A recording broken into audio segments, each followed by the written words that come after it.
हमारी आंखें एक बहुत ही इंपॉर्टेंट सेंसरी ऑर्गन है। इसके माध्यम से हम अपने आसपास के चीजों को देख पाते हैं, ऑब्जेक्ट्स के शेप को समझ पाते हैं, हम उसके कलर को हम परसीव कर पाते हैं। तो आज के इस वीडियो में हम ये देखेंगे कि हमारी आंखें किस तरह से काम करती है। वैसे बायोलॉजी के सेंस में हम ये नहीं देखेंगे, बल्कि फिजिक्स के पर्सपेक्ट में हम देखेंगे कि हमारी आंखें किस तरह से काम करती है। सबसे पहले तो जो चीजें हमें बाहर से दिखाई देती है उसके बारे में थोड़ा बहुत बात कर लेते हैं। ये जो सफेद वाला हिस्सा है, इस हिस्से को कहा जाता है स्क्लेरा। इस फिगर में आपको वो पार्ट कुछ इस जगह पे दिखेगा, इसे कहा जाता है स्क्लेरा। वैसे हम लेबलिंग थोड़ी देर में करेंगे, फिलहाल तो जो चीजें हमें दिखती है उसके बारे में थोड़ा बहुत यहाँ पर बात कर लेते हैं। और ये जो पार्ट आपको दिख रहा है, ये पार्ट, इसे कहा जाता है आइरिस। वो सेक्शन आपको इस फिगर में इस जगह पे दिख रहा है, ये है आइरिस, ये हो गया आइरिस। और अंदर जो ये काला वाला हिस्सा है, इसे कहा जाता है प्यूपिल। आपको वो हिस्सा आपको इस जगह पे दिखेगा, ये हो गया प्यूपिल। अब चलिए इसे लेबलिंग कर लेते हैं और इंपॉर्टेंट चीजें जो है उन इंपॉर्टेंट चीजों को हम यहां पर लिख लेते हैं। तो सबसे पहले तो आप देखें, हम जैसे बात कर रहे थे, ये हो गया स्क्लेरा, इसे कहा जाता है स्क्लेरा। सफेद वाला जो हिस्सा है ये स्क्लेरा है। और आपको यहां पर ये जो सेक्शन है, ये वाला सेक्शन जो है, इसे कहा जाता है आइरिस। ये हो गया आइरिस, आइरिस। और ये बीच वाला जो हिस्सा है, जो काला वाला हिस्सा आपको आंखों में दिखती है, वो हिस्सा जो है इसे कहा जाता है प्यूपिल। ये हो गया प्यूपिल, PUPIL, प्यूपिल। और यहां पर ऊपर एक पतला सा परत होता है, यहां पर बिल्कुल ऊपर एक पतला सा परत होता है, जिस पतला सा लेयर को कहा जाता है, ट्रांसपेरेंट लेयर है ये, इसे कहा जाता है कॉर्निया।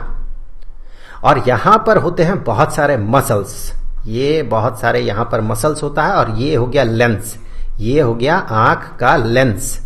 और उस लेंस को छोटा बड़ा करने के लिए, उसके फोकल लेंथ को एडजस्ट करने के लिए यहां पर बहुत सारे मसल्स होते हैं। इन मसल्स को कहा जाता है सिलियरी मसल्स, सिलियरी मसल। तो ये तो आगे वाला हिस्सा हो गया। ये सिलियरी मसल क्या करता है, ये इस लेंस को छोटा बड़ा करता है, पतला मोटा करता है, जिससे कि ये फोकल लेंथ को अपना एडजस्ट कर पाता है। और यहां पर पीछे इस हिस्से में अंदर की तरफ यहां पर बहुत सारे फोटो रिसेप्टर सेल्स होते हैं, लाइट को वो एब्जॉर्ब करता है और उसे डिटेक्ट करता है। ये सेक्शन जो है, इस सेक्शन को रेटिना कहा जाता है, रेटिना में वो सेल्स होता है।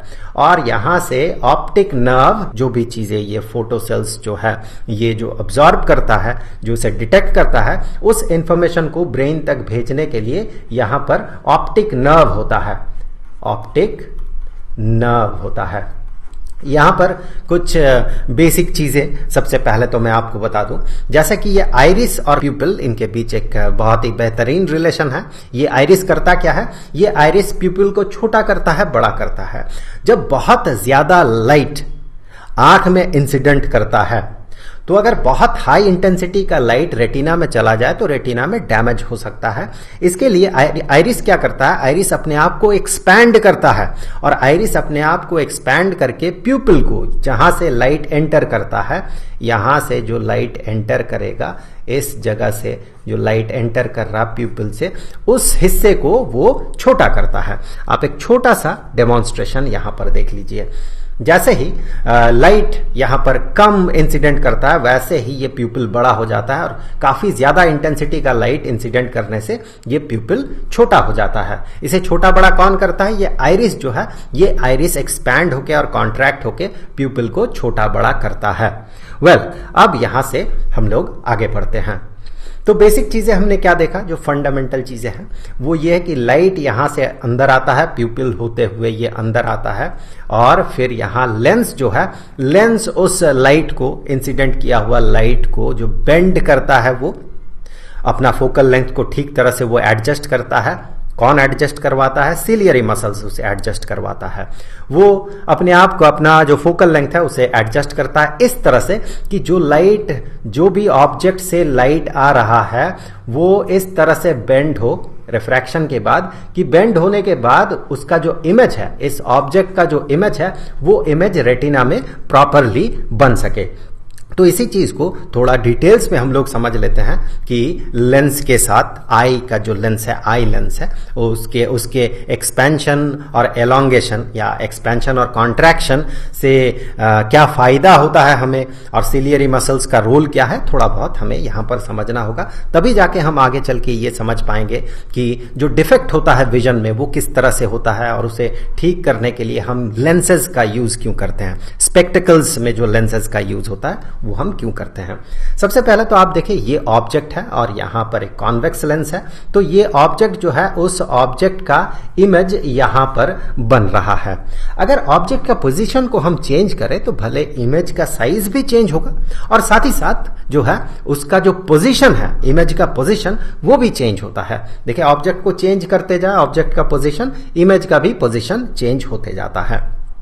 अगर मान ले हम ये चाहें कि ऑब्जेक्ट का पोजीशन भले ही चेंज होते जाए लेकिन उसका इमेज एक सर्टेन पॉइंट में ही बने, तो फिर हमें क्या करना होगा। अगर ये लेंस, जैसे कि आई लेंस है हमारा, उस तरह से अगर ये लेंस कॉन्ट्रैक्ट कर सके या एलोंगेटेड हो सके तो फिर ये पॉसिबल है। जैसे कि ऑब्जेक्ट को अगर हम आगे ले जाएं और हम इस लेंस को समहाउ, ये किसी हार्ड सब्सटेंस से बना हुआ नहीं हो, अगर जेली जैसा सब्सटेंस से अगर बना हुआ हो तो फिर ये कॉन्ट्रैक्ट और एलोंगेट कर पाएगा। अगर ऐसा हुआ, ऑब्जेक्ट थोड़ा आगे की तरफ आया और ये थोड़ा कॉन्ट्रैक्टेड हो गया, ये थोड़ा मोटा हो गया, तो फिर देखिए इमेज का पोजीशन जो है, इमेज का पोजीशन चेंज नहीं कर रहा। भले इमेज का साइज चेंज हो रहा लेकिन इसका पोजीशन चेंज नहीं हो रहा। इसी तरह से ऑब्जेक्ट को दूर ले जाने से भी इमेज का जो पोजीशन है वो पोजीशन चेंज नहीं हो रहा। क्यों? क्योंकि यहां पर लेंस जो है, इस लेंस को हमने एलोंगेट कर दिया, जिससे कि इसका फोकल लेंथ ज्यादा हो गया। इस तरह से हम इमेज का पोजीशन को एडजस्ट कर सकते हैं अगर हमारे पास एक ऐसा लेंस हो जो कि कंप्रेस कर सके और एलोंगेट कर सके। हमारा आई का जो लेंस है, आई लेंस, वो कुछ इसी तरह का लेंस है। सिलियरी मसल्स उसे एलोंगेट कर सकता है, उसे कॉन्ट्रैक्ट कर सकता है, जिससे कि वो पतला या मोटा हो सकता है। अब देखिए लाइट रेज आंख में इंसिडेंट करता है और लेंस से रिफ्रैक्टेड होता है, और उसके बाद उसका इमेज, मान ले यहां पर ऑब्जेक्ट है तो इस ऑब्जेक्ट का इमेज एग्जैक्टली रेटिना में बनता है, जिससे कि हम उस ऑब्जेक्ट को देख पाते हैं।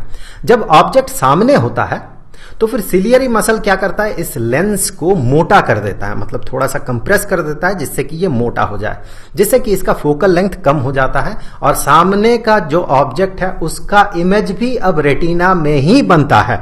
इस तरह से अगर ऑब्जेक्ट दूर रहे तो फिर ये पतला हो जाता है लेंस, सिलियरी मसल ये काम करता है और उसका इमेज, उस ऑब्जेक्ट का इमेज जो है ये रेटिना में ही बनता है। सिमिलरली अगर बहुत बहुत बहुत दूर रहे ऑब्जेक्ट, हम कह सकते हैं इन्फिनिटी में अगर ऑब्जेक्ट हो, तो वहां से लाइट रेज जो है, पैरेलल लाइट रेज आंख में इंसिडेंट करेगा, तो वहां भी, उस केस में भी ये जो सिलियरी मसल है ये लेंस को इस तरह से एडजस्ट करता है कि इंसिडेंट लाइट रेज जो है ये रिफ्रैक्शन के बाद, लेंस से रिफ्रैक्शन के बाद ये रेटिना में ही अपना जो इमेज है वो इमेज बनाए, मतलब जो ऑब्जेक्ट है उसका इमेज रेटिना में ही बने।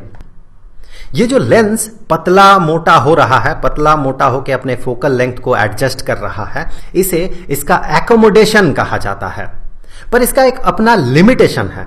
ऐसा नहीं है कि ऑब्जेक्ट कहीं भी हो, लेंस अपने आप को कंप्लीटली उस तरह से एडजस्ट कर लेगा कि उसका इमेज रेटिना में बनेगा। जैसे कि हमारा देखने का एक मिनिमम डिस्टेंस होता है, अगर ऑब्जेक्ट बहुत ज्यादा करीब हो उस केस में सिलियरी मसल लेंस को इतना कंप्रेस नहीं कर पाता है कि उसका इमेज रेटिना में बने। इसीलिए जब आप किसी भी चीज को, किसी भी ऑब्जेक्ट को या किसी भी लिखावट को आप अगर बहुत बहुत करीब से देखें तो आपको धुंधला दिखने लगता है। ऐसा क्यों होता है? क्योंकि ये जो लेंस है इसका कंप्रेस करने का या अपने फोकल लेंथ को एडजस्ट करने का अपना एक लिमिटेशन है। ये जो लिमिटेशन है या मिनिमम डिस्टेंस है, जिस डिस्टेंस में हम ऑब्जेक्ट्स को क्लियरली देख पाते हैं, वो डिस्टेंस एक नॉर्मल आई के लिए ये 25 सेंटीमीटर का होता है। उससे करीब अगर हम ऑब्जेक्ट को ले आते हैं तो फिर वो हमें धुंधला दिखने लगता है। आप ये प्रैक्टिकली करके देखिए, किसी भी कागज में कुछ लिखिए और फिर उसे अपने आंखों के बहुत बहुत करीब ले जाइए, देखिए आपको वो धुंधला दिखने लगेगा। इसी तरह से अगर हम इसके अपर लिमिट की बात करें, ये तो लोअर लिमिट था, मिनिमम डिस्टेंस 25 सेंटीमीटर, उससे नीचे अगर डिस्टेंस हो या उससे करीब अगर ऑब्जेक्ट को रखा जाए तो फिर उसका इमेज जो है प्रॉपरली रेटिना में नहीं बनता, जिसके कारण हम उसे क्लियरली देख नहीं पाते हैं। अब इसका अपर लिमिट एक बार देख लिया जाए कि ऑब्जेक्ट को कितना दूर रखे कि हमें वो क्लियरली दिखेगा। मैक्सिमम डिस्टेंस कितना हो सकता है? तो मैक्सिमम डिस्टेंस इन्फिनिटी है, मतलब ऑब्जेक्ट बहुत बहुत बहुत बहुत दूर भी रहे तो भी वो हमें क्लियरली दिखता है। इसका मतलब ये नहीं कि आप एक छोटा सा पत्थर लेके कहें अगर इसे 10 किलोमीटर दूर ले जाएं ऊपर की तरफ, आसमान की तरफ, तो वो हमें नहीं दिखता है। ऐसा क्यों होता है? ऐसा नहीं है। कहने का मतलब यह है कि अगर ऑब्जेक्ट बहुत दूर है, जैसे कि चांद बहुत दूर है, तारे बहुत दूर है, तो भी वो हमें दिखती है। क्यों? क्योंकि वहां से जो लाइट रेज आ रहा है वो पैरेलल लाइट रेज आंखों में इंसिडेंट कर रहा है, जिससे कि लेंस अपने आप को इस तरह से एडजस्ट कर पाता है, थ्रू सिलियरी मसल्स अपने आप को इस तरह से एडजस्ट कर पाता है कि उसका इमेज रेटिना में बने, प्रॉपर इमेज रेटिना में बने। तो अगर एकोमोडेशन की बात किया जाए, आई लेंस की एकोमोडेशन की बात किया जाए, तो इसका जो अपर लिमिट है ये इन्फिनिटी है, मतलब बहुत बहुत बहुत दूर अगर ऑब्जेक्ट रहे तो भी हम उसे क्लियरली देख पाते हैं, हम चांद तारों को देख पाते हैं। और इसका जो लोअर लिमिट है ये 25 सेंटीमीटर का है। कभी कभी ऐसा होता है कि जो आई बॉल है, आई बॉल में डिफॉर्मिटी आता है। आई बॉल क्या है? ये जो हिस्सा आप देख रहे हैं, ये हिस्सा जो आप देख रहे हैं, ये आई बॉल कहलाता है। आई बॉल में डिफॉर्मिटी के कारण ये कभी कभार हो सकता है किसी किसी के केस में ये एलोंगेटेड हो जाता है। अगर ऐसा हो तो फिर ये जो इसका इमेज है, जब बहुत दूर ऑब्जेक्ट रहेगा, दूर की चीजों का जो इमेज है वो इमेज रेटिना में प्रॉपरली बनता नहीं है, बल्कि उससे पहले ही ये इमेज बन जाता है, जिसके कारण कि उस चीज को या उस ऑब्जेक्ट को हम प्रॉपरली देख नहीं पाते हैं। ये एक मेडिकल कंडीशन है जिसे कि मायोपिया कहा जाता है या नियर साइटेडनेस कहा जाता है। आप देखेंगे बहुत सारे लोगों को, आप ऐसे जानते होंगे बहुत सारे लोगों को जिन्हें दूर की चीजें ठीक तरह से दिखाई नहीं देती है। तो ये उसके पीछे का एक रीजन है कि आई बॉल जो है ये थोड़ा लंबा हो जाता है, जिसके कारण जो इन्फिनिटी से आता हुआ पैरेलल लाइट रेज प्रॉपरली ये रेटिना में ये कन्वर्ज नहीं कर पाता है या उसका इमेज रेटिना में बन नहीं पाता है। ये तो नियर साइटेडनेस का एक रीजन हो गया। एक दूसरा रीजन भी है कि सिलियरी मसल आई लेंस को इतना लंबा नहीं कर पाता है, एलोंगेट नहीं कर पाता है कि इन्फिनिटी से आता हुआ पैरेलल लाइट रेज जो है ये कन्वर्ज करके रेटिना में इमेज बनाए इसका। तो ये एक दूसरा रीजन है नियर साइटेडनेस का। पहला रीजन था आई बॉल एलोंगेटेड हो जाना, दूसरा रीजन ये है कि सिलियरी मसल इतना लंबा नहीं कर पा रहा लेंस को, उसका फोकल लेंथ को इतना बड़ा नहीं कर पा रहा कि इन्फिनिटी से आता हुआ पैरेलल लाइट रेज ये कन्वर्ज कर जाए रेटिना में या इमेज बनाए रेटिना में। तो ये दूसरा रीजन है। जब ऐसा होता है, जब दूर की चीजें हमें प्रॉपरली दिखाई नहीं देती है, तो उस समय हम स्पेक्टिकल्स का यूज करते हैं, चश्मा हम यूज करते हैं। उस चश्मे में जो लेंस का यूज होता है वो कॉनकेव लेंस का यूज होता है। आप देखेंगे जिन्हें दूर की चीजें प्रॉपरली दिखाई नहीं देती है वो चश्मा पहनते हैं और उनके चश्मा का नंबर नेगेटिव में होता है, माइनस में होता है, -0.25, -1, -2, -2.5, इस तरह का चश्मा का नंबर होता है। वो नंबर क्या इंडिकेट करता है? वो लेंस के पावर को इंडिकेट करता है। और पावर क्या होता है? 1 डिवाइडेड बाई फोकल लेंथ। उस लेंस का जो फोकल लेंथ है 1 डिवाइडेड बाई फोकल लेंथ, ये होता है पावर। इसके बारे में हमने पिछले वीडियो में बात किया था, पावर ऑफ ए लेंस पे बात किया था। आई होप कि आपने वो वीडियो देखा होगा, अगर नहीं देखा है तो जरूर से देख लीजिएगा। उसका लिंक जो है वो आपको डिस्क्रिप्शन बॉक्स में मिल जाएगा।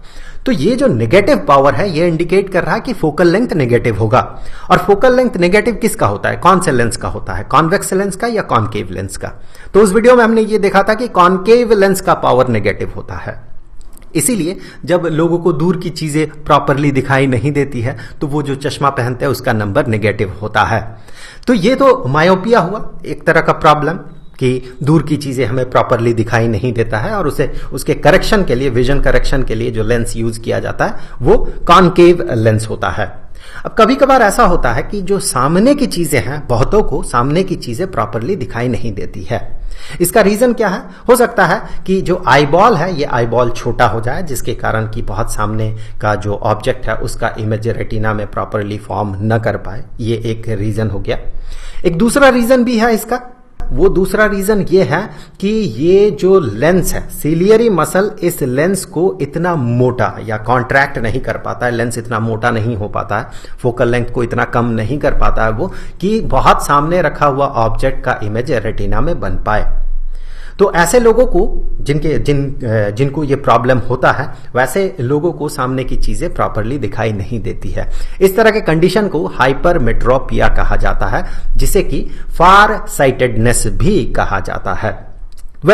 इस प्रॉब्लम को दूर करने के लिए भी हम चश्मा पहनते हैं। उस चश्मे का नंबर पॉजिटिव होता है, वहां पर यूज होता है कॉन्वेक्स लेंस।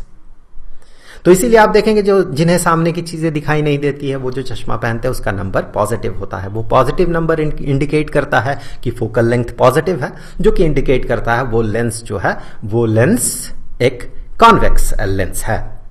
तो अब हम लोग अगले वीडियो में ये बात करेंगे कि एक प्रिज्म के थ्रू रिफ्रैक्शन होने से क्या क्या चीजें हमें दिखाई देती है। उस वीडियो का लिंक आपको यहां पर स्क्रीन पे मिल जाएगा। अब जाते जाते मैं आपको बता दूं कि इस चैप्टर के सारे वीडियोस का जो प्लेलिस्ट है उसका लिंक आपको नीचे डिस्क्रिप्शन बॉक्स में मिल जाएगा। तो आई होप कि अगले वीडियो में जरूर मुलाकात होगी। तो मिलेंगे आपसे अगले वीडियो में, तब तक के लिए खुश रहें। Good bye.